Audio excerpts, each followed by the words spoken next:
देवराजेंद्र प्रभु ब्रह्मदेव की मानस पुत्री देवी अहिल्या के सौंदर्य से आकर्षित होकर उनसे विवाह करने के इच्छुक थे, किंतु ब्रह्मदेव ने अपनी पुत्री के वर के रूप में उनका नहीं अपितु तपस्वी गौतम ऋषि का चुनाव किया।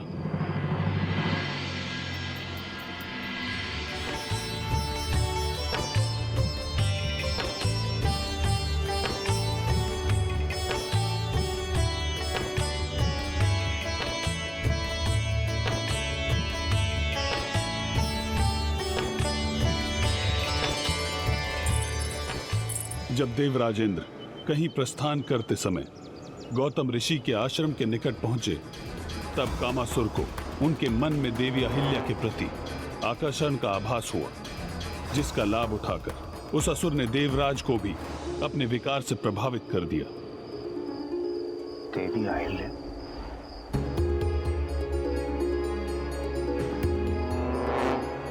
अब तो उनका विचार करना भी मर्यादा के विरुद्ध है, और मर्यादा की सीमा का उल्लंघन मुझे कदापि नहीं करना चाहिए।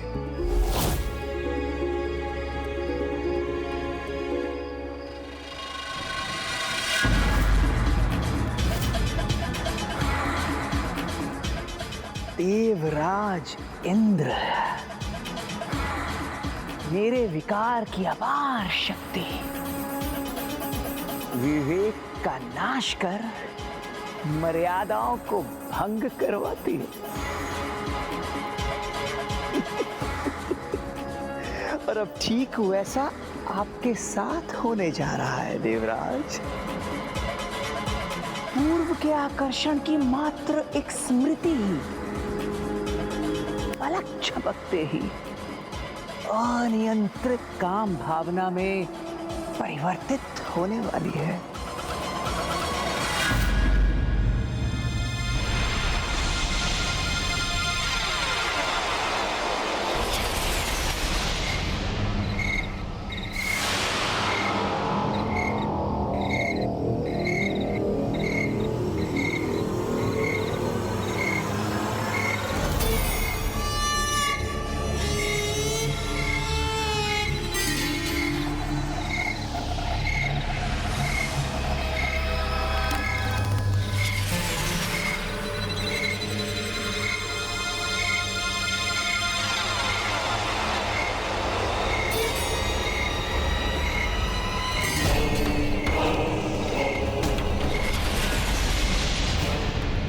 कामासुर ने तो अपना काम कर दिया, अब जो शेष है वो इनके कर्म करेंगे।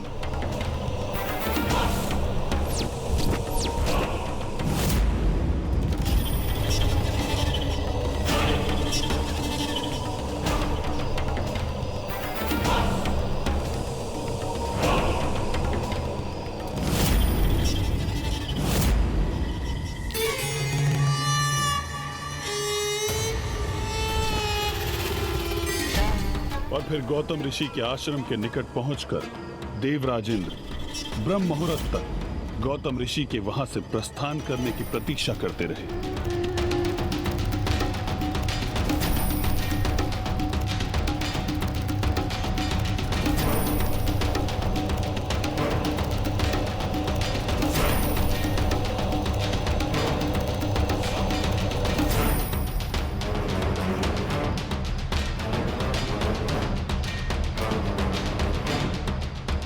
और जब सूर्य उदय के पूर्व गौतम ऋषि अपने नित्य संस्कारों के लिए आश्रम से बाहर गए, तो समस्त मर्यादाओं को भूलकर देवराज इंद्र स्वयं को महापाप करने से नहीं रोक सके।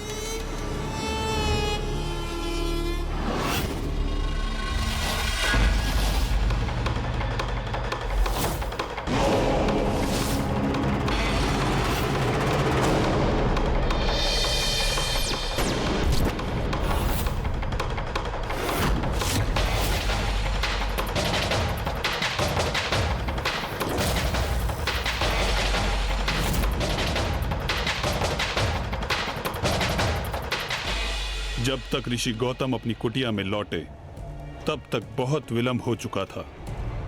देवराजेंद्र के इस छल के कारण देवी अहिल्या का पतिव्रत धर्म भंग हो चुका था।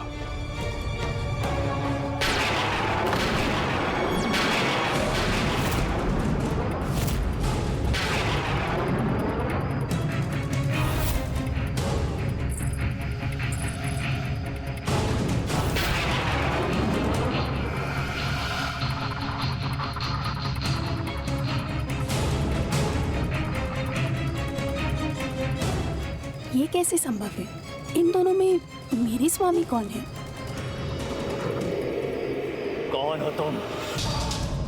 मेरा रूप धारण करके छल से मेरी कुटिया में क्यों हो तुम?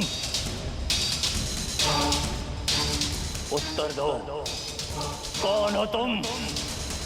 अपना वास्तविक परिचय उजागर करो। मुझे ज्ञात तो हो कौन है वो अधर्मी, वो पापी जिसने इतना बड़ा घोर अपराध करने का दुस्साहस किया है।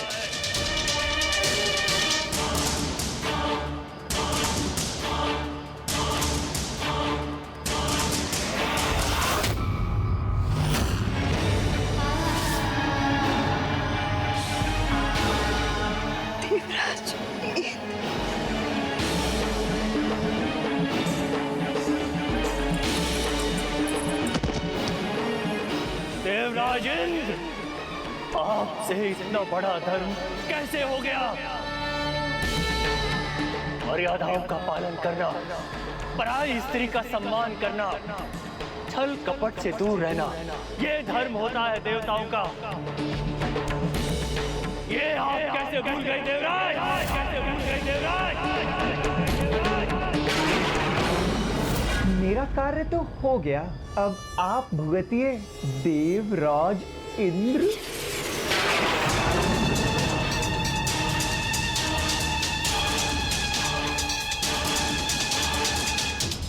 ये उचित नहीं हुआ, कदापि उचित नहीं हुआ।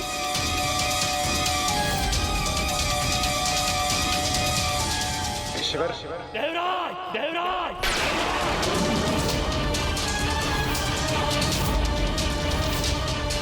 आप जिस अनुचित काम भावना के कारण स्वयं को वश में करने में असमर्थ हुए हैं, देवतुल्य आचरण से भटक गए हैं, मैं आपको उससे ही वंचित कर दूंगा।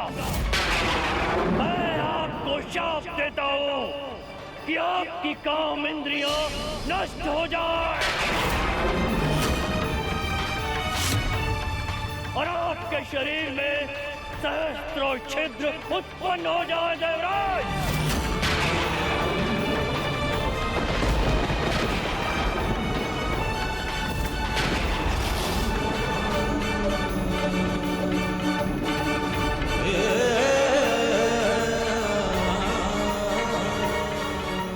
हे ऋषिवर, मुझसे ये जघन्य अपराध हो गया जिसके लिए मैं लज्जित हूं। मुझे ज्ञात नहीं मैं पदभ्रष्ट होकर स्वयं पर से अपना नियंत्रण कैसे खो बैठा। मुझ पर दया कीजिए ऋषि, मुझे क्षमा कर दीजिए, क्षमा कर दीजिए मुझे। बड़े से बड़ा अपराधी भी यदि सत्य निष्ठा से क्षमा याचना करे तो उसे क्षमा करना धर्म होता है। परंतु देवराज, आप आवेश में आकर अपना धर्म भूल गए,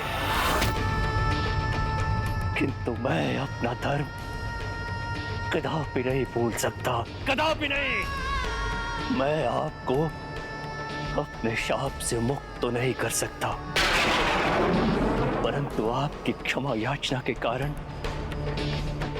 अपने शाप का प्रभाव कम अवश्य कर सकता हूं। देवराज, आपके शरीर में उत्पन्न छिद्र नेत्रों में परिवर्तित हो जाएंगे, जिससे आप अच्छाई, बुराई, उचित अनुचित को स्पष्ट रूप से देख पाएंगे और आपकी कामेंद्री एक अज कामेंद्री में परिवर्तित हो जाएगी, जो आपको सदैव आपके इस पशु आचरण का स्मरण दिलाती रहेगी। देवराज,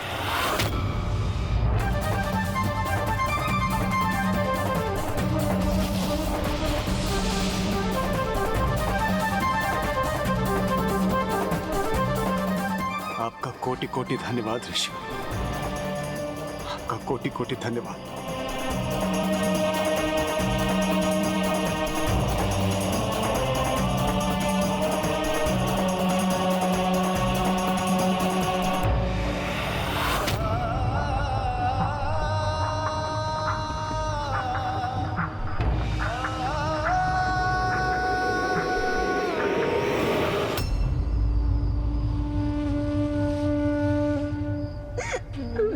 कर दीजिए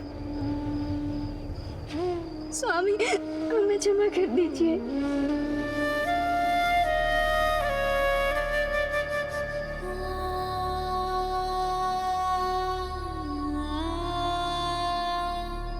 स्वामी, स्वामी, मुझे क्षमा कर दीजिए स्वामी, मुझे क्षमा कर दीजिए।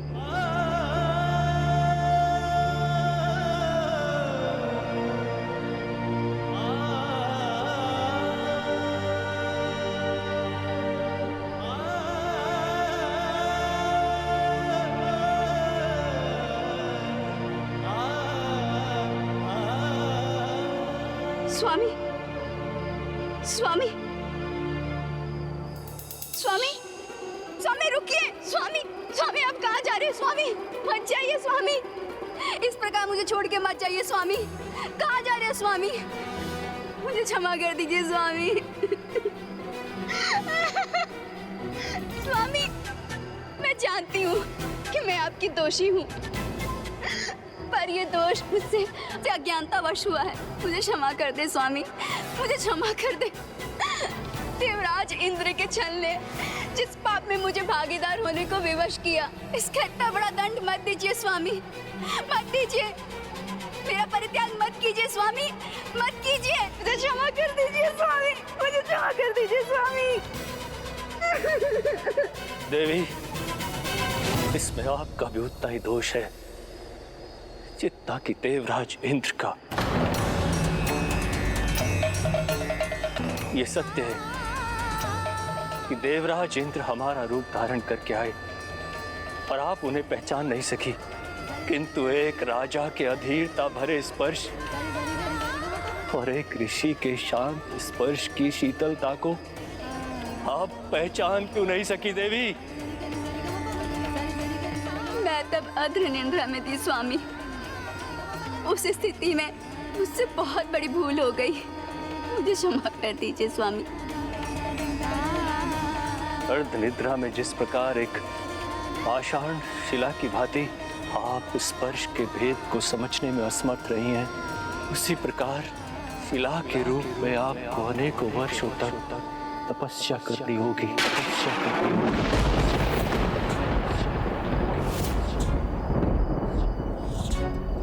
जब तक आप प्रभु नारायण के अवतार श्री राम के स्पर्श से पुनः पावन नहीं हो जाती।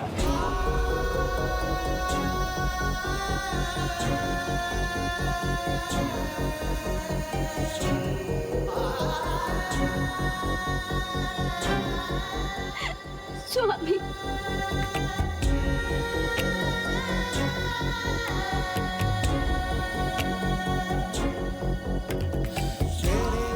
स्वामी, नहीं स्वामी।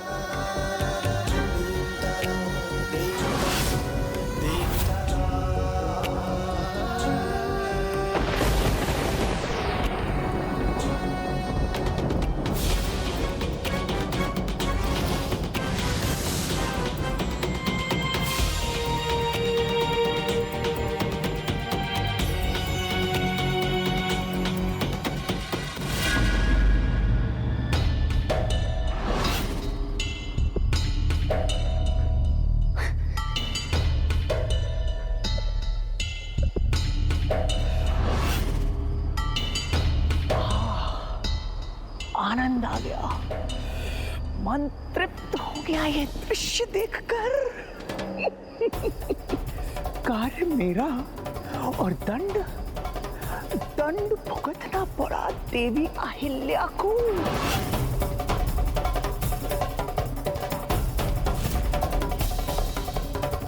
किंतु ये तो अभी आरंभ मात्र है, अभी तो बहुत कुछ शेष है। इस समस्त जगत में मेरे काम विकार का विस्तार इस जगत के सभी जीवों से ठीक ऐसा ही अनुचित आचरण करवाएगा, और तब हमारे महानायक भंडासुर अपनी तपस्या पूर्ण कर जागृत होंगे, और वे मेरी क्षमता के प्रमाण से इतने प्रभावित होंगे कि वे मुझे ही अपना सेनापति नियुक्त कर लेंगे।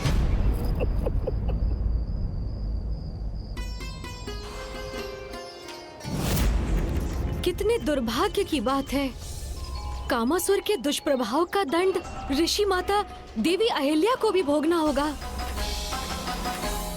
अपने स्वामी ऋषि गौतम और उनका भेष धर कर आए देवराज इंद्र के स्पर्श में भेद न कर पाने के कारण उन्हें भी शिला बनकर अनेक वर्षों तक मामा श्री प्रभु श्री नारायण के श्री राम अवतार की प्रतीक्षा करनी होगी।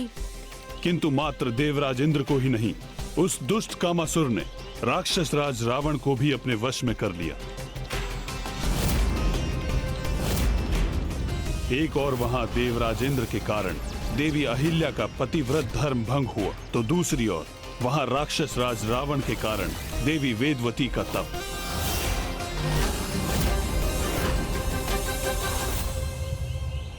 माता वेदवती की तपस्या भंग करवा दी उस दशानन ने, जो वो अनंत काल से प्रभु श्री हरि नारायण को पति रूप में प्राप्त करने के लिए कर रही थी।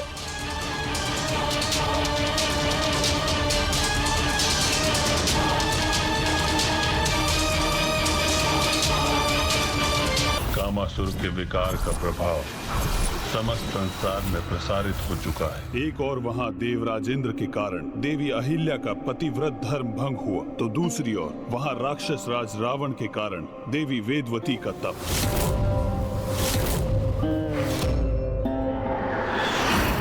ओम श्री नारायण हरि। ओम श्री नारायण हरि। ओम श्री नारायण हरि।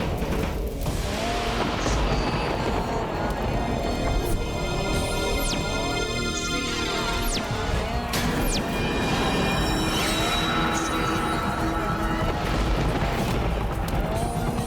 नारायण हरि।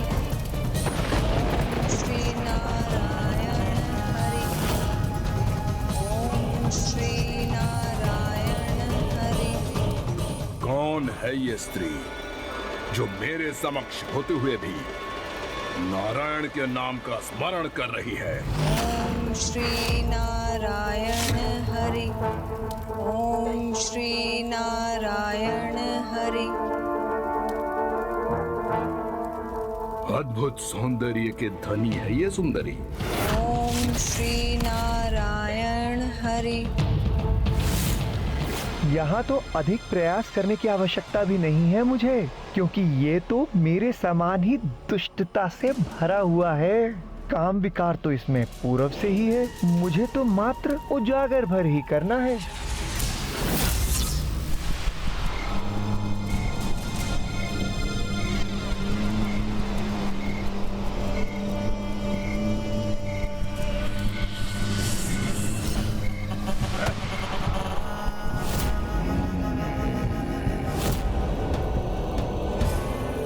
इस मनमोहक सौंदर्य का अधिकारी तो एकमात्र मैं ही बन सकता हूँ।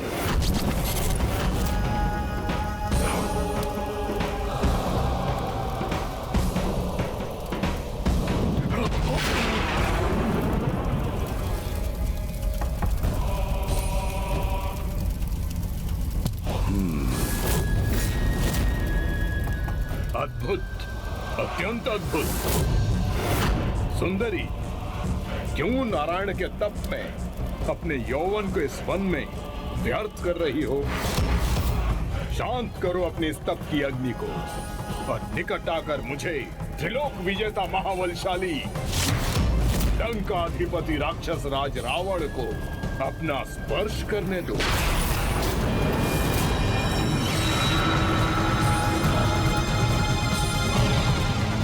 ये क्या? ये तो मात्र खड़ा होकर तप की अग्नि के मंद पड़ने की प्रतीक्षा कर रहा है, किंतु इस प्रकार मेरा प्रयोजन कैसे सिद्ध होगा? मुझे तत्काल कुछ करना ही होगा।